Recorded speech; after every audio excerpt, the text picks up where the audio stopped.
Silicon city ಬೆಂಗಳೂರಿನಲ್ಲಿ cylinder blast ಆಗಿರುವಂತಹ ಘಟನೆ ನಡೆದಿದೆ.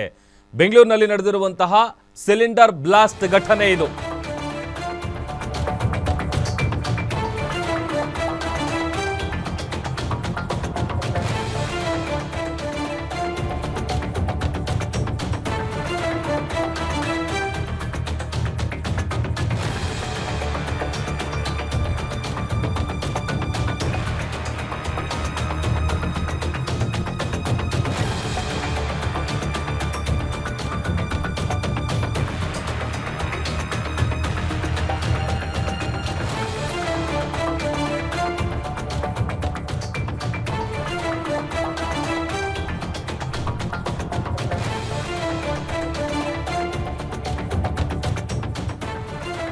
ಬೆಂಗಳೂರಲ್ಲಿ ನಿಜಕ್ಕೂ ಸಂಭವಿಸಿದ್ದು ಸಿಲಿಂಡರ್ ಸ್ಫೋಟದ ತೀವ್ರತೆಗೆ ಇಡೀ ಮನೆಯೇ ನೆಲಸಮಗೊಂಡಿದೆ.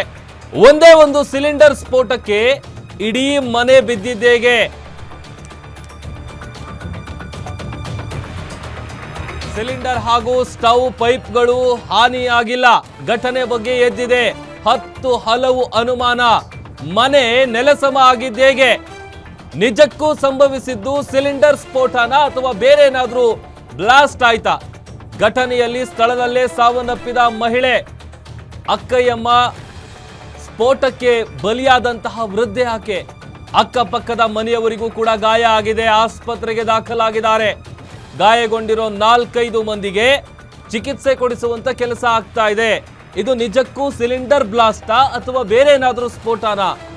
10 ಹಲವು ಅನುಮಾನಗಳು ಹುಟ್ಟುಕೊಳ್ತಾ ಇದೆ. ಒಂದೇ ಒಂದು ಸಿಲಿಂಡರ್ ಸ್ಫೋಟಕ್ಕೆ ಇಡೀ ಮನೆ ಬಿದ್ದೋಗಿದೆ ಹೇಗೆ?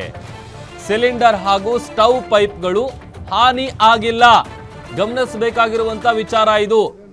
ಯಾಕಂತಂದ್ರೆ ಸಿಲಿಂಡರ್ ಬ್ಲಾಸ್ಟ್ ಆಗಿದ್ರೆ ಸ್ಟವ್ ಪೈಪು ಅದು ಕೂಡ ಹಾನಿ ಆಗಿರಬೇಕು. ಆದ್ರೆ ಅದ್ಯಾವುದು ಕೂಡ ಆಗಿಲ್ಲ. ಹಾಗಾಗಿ ಬೆಂಗಳೂರಿನ ತ್ರಿವೇಣಿ ನಗರದಲ್ಲಿ ನಡೆದಿರುವಂತಹ ಈ ಘಟನೆಯ ಸುತ್ತ ಒಂದಷ್ಟು ಅನುಮಾನಗಳು ಹುಟ್ಟುಕೊಳ್ತಾ ಇದೆ.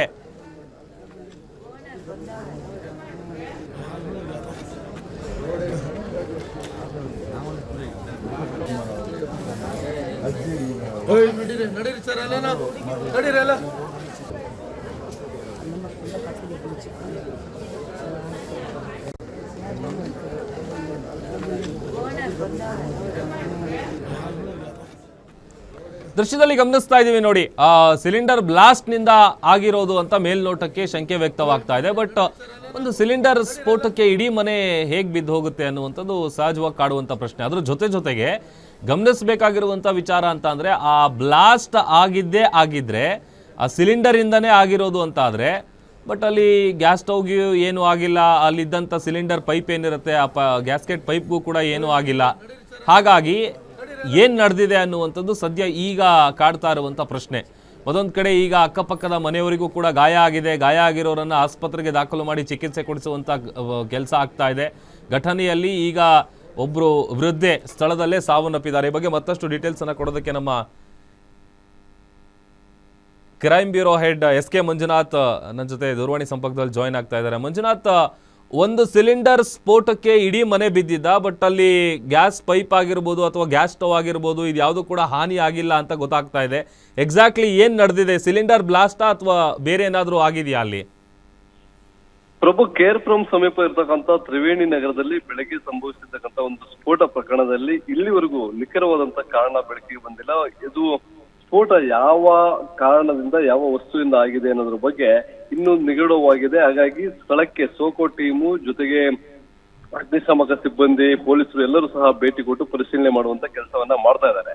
ಇನ್ನೂ ಹೆಚ್ಚಿನ ಮಾಹಿತಿಯನ್ನ ಕಲೆ ಹಾಕುವ ಸಲುವಾಗಿ ಬಾಂಬ್ ಸ್ಕ್ವಾಡ್ ಅನ್ನು ಸಹ ಸ್ಥಳಕ್ಕೆ ಬರಮಾಡ್ಕೊಂಡಿರ್ತಕ್ಕಂಥ ಸ್ಥಳೀಯ ಪೊಲೀಸರು ಆಯಾಮಗಳಲ್ಲಿ ಅಂದ್ರೆ ಯಾವ ಕಾರಣದಿಂದ ಸ್ಫೋಟ ಸಂಭವಿಸಿದೆ ಅನ್ನೋದ್ರ ಬಗ್ಗೆ ಮಾಹಿತಿಯನ್ನ ಕಲೆ ಹಾಕುವಂತ ಮತ್ತೆ ಅಲ್ಲಿರ್ತಕ್ಕಂಥ ಕೆಲವೊಂದು ವಸ್ತುಗಳನ್ನ ತೆಗೆದುಕೊಂಡು ನಿಖರವಾದಂತ ಕಾರಣವನ್ನ ಪತ್ತೆ ಹಚ್ಚುವಂತ ಕೆಲಸಕ್ಕೆ ಮುಂದಾಗಿದ್ದಾರೆ. ಇಲ್ಲಿ ಏನು ಬೆಳಗ್ಗೆ 6 ಗಂಟೆ 6:30 ಸುಮಾರಿಗೆ ಸಂಭವಿಸಿದಂತ ಸ್ಫೋಟ ಮೊದಲಿಗೆ ಗ್ಯಾಸ್ ಸಿಲಿಂಡರ್ ಅಂದ್ರೆ ಅಡಿಗೆ ಮನೆಯಲ್ಲಿ ಸೋರಿಕೆ ಆಗಿತ್ತು, ಗ್ಯಾಸ್ ಸೋರಿಕೆ ಆಗಿತ್ತು, ಅದರಿಂದ ಉಂಟಾಗಿರ್ತಕ್ಕಂಥ ಸ್ಫೋಟ ಅಂತ ಶಂಕಿಸಲಾಗಿತ್ತು. ಸ್ಫೋಟದ ತೀವ್ರತೆ ಸಾಮಾನ್ಯವಾಗಿ ಗ್ಯಾಸ್ ಸಿಲಿಂಡರ್ ಸ್ಫೋಟ ಆದಾಗ ಮನೆಯ ಗೋಡೆಗಳು ಅಂದ್ರೆ ಕಟ್ಟಡ ಹಳೆಯದಾಗಿದ್ರೆ ಮನೆಯ ಗೋಡೆಗಳು ಕುಸಿದು ಬೀಳ್ತವೆ, ಜೊತೆಗೆ ಕಿಟಕಿ ಬಾಗಿಲುಗಳು ಸಹ ಹಾನಿಯಾಗುತ್ತೆ. ಇಲ್ಲಿ ಸ್ಫೋಟದ ತೀವ್ರತೆಗೆ ಮನೆಯ ಇಡೀ ಚಾವಣಿ ಕುಸಿದು ಬಿದ್ದಿದೆ. ಅಷ್ಟೇ ಅಲ್ಲದೆ ಮನೆಯ ಹಿಂಭಾಗದಲ್ಲಿದ್ದಂತ 4-5 ಮನೆಗಳಿಗೂ ಸಹ ಬೇರೆ ಬೇರೆ ಮನೆಗಳಿಗೂ ಸಹ ಹಾನಿಯಾಗಿದೆ ಅಂತಕ್ಕಂಥ ಮಾಹಿತಿ ಲಭ್ಯವಾಗಿರ್ತಕ್ಕಂಥದ್ದು.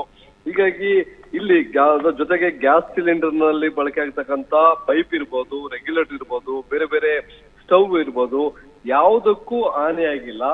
ಒಂದು ವೇಳೆ ಅದರಲ್ಲೇ ಆದಂತ ಸಂದರ್ಭದಲ್ಲಿ ಸ್ಫೋಟ ಆಗಿದ್ದಾಗ ಅದರಿಂದ ಹೊತ್ಕೊಂಡು ಉರಿತಕ್ಕಂಥ ಬೆಂಕಿಯಿಂದ ಇರ್ಬೋದು, ಬೇರೆ ಬೇರೆ ಕಾರಣದಿಂದ ಇರ್ತಕ್ಕಂಥ ವಸ್ತುಗಳು ಸುಟ್ಟು ಕರಕಲಾಗಿರ್ತಕ್ಕಂಥ ದೃಶ್ಯಗಳು ಕಂಡು ಬರ್ತವೆ. ಇಲ್ಲಿ ಆ ತರದ ಯಾವುದೂ ಸಹ ಅಂಶಗಳು ಕಂಡು ಬರ್ತಾ ಇಲ್ಲ. ಹೀಗಾಗಿ ಗ್ಯಾಸ್ ಸಿಲಿಂಡರ್ ಸ್ಫೋಟ ಆಗಿದೆ ಎನ್ನುವಂತ ಒಂದು ಅನುಮಾನ ಏನಿತ್ತು ಅದು ದೃಢ ಆಗ್ತಾ ಇಲ್ಲ. ಹಾಗಾಗಿ ಬೇರೆ ಯಾವ್ದಾದ್ರು ಕಾರಣದಿಂದ ಇಲ್ಲಿ ಸ್ಫೋಟ ಸಂಭವಿಸಿದೆ, ಬೇರೆ ವಸ್ತುಗಳೇನಾದ್ರು ಇತ್ತ ಅನ್ನೋದ್ರ ಬಗ್ಗೆ ಮಾಹಿತಿಯನ್ನ ಕಲೆ ಆಗ್ತಾ ಇದ್ದಾರೆ. ಯಾಕಂತಂದ್ರೆ ಈಗ ದೀಪಾವಳಿ ಸಹ ಮುಗಿತು, ಕೆಲವೊಂದು ಸ್ಫೋಟಕ ವಸ್ತುಗಳನ್ನ ಕೆಲವರು ಪೊಲೀಸರ ಕಣ್ತಪ್ಪಿಸಿ ದಾಸ್ತಾನವನ್ನ ಮಾಡ್ಕೊಂಡಿರ್ತಾರೆ.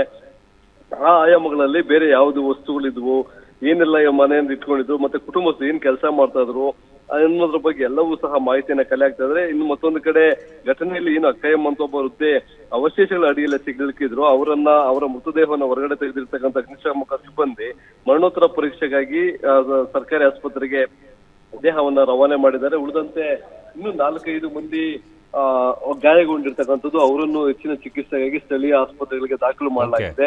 ಇಲ್ಲಿ ಸದ್ಯ ಸೋಕೋ ಟೀಮ್ ಜೊತೆಗೆ ಬಾಂಬ್ ಸ್ಕ್ವಾಡು, ಪೊಲೀಸರ ಒಂದು ವಿಶೇಷ ತಂಡಗಳು, ಡಿಸಿಪಿ ಪರಶುರಾಮ್ ಅವರೆಲ್ಲ ಸೇರಿದಂತೆ ಸ್ಥಳಕ್ಕೆ ಭೇಟಿ ಕೊಟ್ಟು ತನಿಖೆಯನ್ನು ಮುಂದುವರಿಸಿದ್ದಾರೆ. ಪ್ರಭು. ಓಕೆ, ಥ್ಯಾಂಕ್ ಯು ಮಂಜುನಾಥ್ ನಿಮ್ಮೆಲ್ಲ ಡೀಟೇಲ್ಸ್ಗಾಗಿ.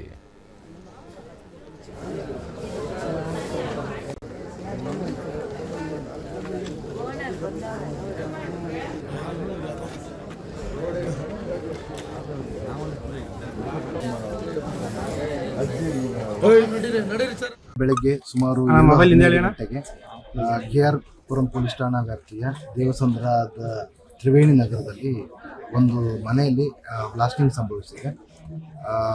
ಈ ಬ್ಲಾಸ್ಟಿಂಗಿಂದ ಒಬ್ಬರು ಅಕ್ಕಯ್ಯಮ್ಮ ಅಂತ ಸುಮಾರು 80 ವರ್ಷದ ಮಹಿಳೆ ಮೃತಪಟ್ಟಿದ್ದಾರೆ. ಅದೇ ಕುಟುಂಬದಲ್ಲಿದ್ದಂಥ ಶೇಖರ್ ಮತ್ತು ಕಿರಣ್ ಕುಮಾರ್ ಹಾಗೆ ಚಂದನ ಅವರು ಇಂಜೂರ್ಡ್ ಆಗಿದ್ದಾರೆ. ಅವ್ರನ್ನೆಲ್ಲರನ್ನೂ ಕೂಡ ನಾವು KR ಪುರಂನ TC ಪಾಳ್ಯದ ಆಲ್ಟರ್ ಹಾಸ್ಪಿಟಲ್ಗೆ ಶಿಫ್ಟ್ ಮಾಡಿ ಅಲ್ಲಿ ಟ್ರೀಟ್ಮೆಂಟ್ ನಡೀತಾ ಇದೆ. ಅದರಲ್ಲಿ ಚಂದನ ಅವರ ಕಂಡೀಷನ್ ಸ್ವಲ್ಪ ಗಂಭೀರವಾಗಿದೆ, ಬಹಳಷ್ಟು ಬರ್ನ್ ಇಂಜುರೀಸ್ ಅವರಿಗಾಗಿದೆ. ಈ ಬ್ಲಾಸ್ಟ್ ಕಾರಣಕ್ಕಾಗಿ ಈ ಮನೆಯ ಹಿಂಭಾಗದಲ್ಲಿದ್ದಂಥ 3 ಶೆಡ್ಡಿನ ಮನೆಗಳಿಗೆ ಹಾನಿಯಾಗಿದೆ.